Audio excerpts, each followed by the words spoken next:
has a very high IQ, but his grades just don't reflect that. His school report usually says something along the lines of should try harder or something like that. And he often gets into trouble for not doing his homework as well. He just doesn't have the discipline to apply himself. Actually, the truth is that he hates school. He doesn't really have hardly any friends, and he's chronically shy and self-conscious as well.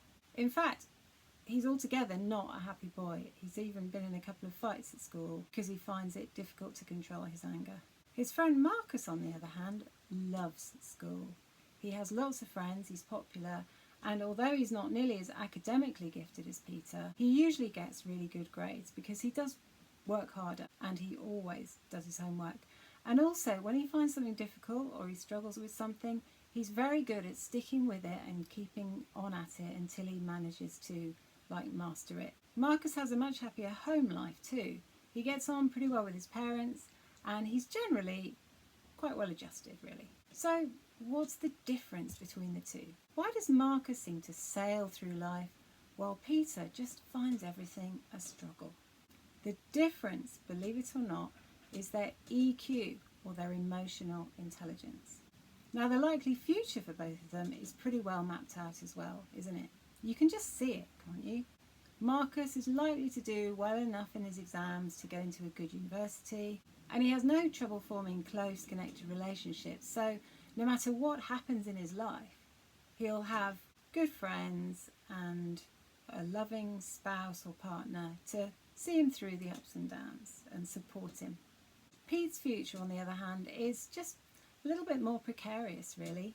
He just finds life a little harder to kind of navigate successfully. He also finds it difficult to make good friends.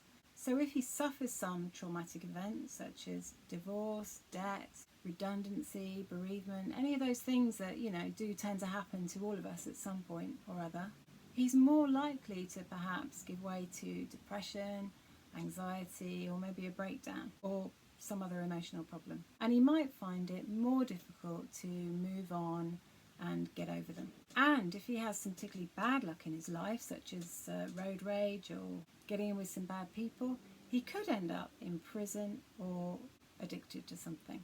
Luckily, due to modern research, we know about emotional intelligence.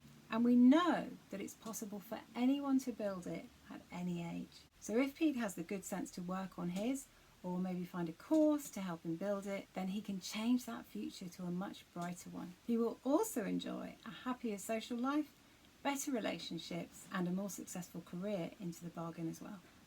So let's hope he takes that opportunity when it arises and learns how to grow his emotional intelligence. Thanks so much for watching. If you found this useful, please give it a thumbs up, and also please subscribe for loads more emotional intelligence tips and benefits.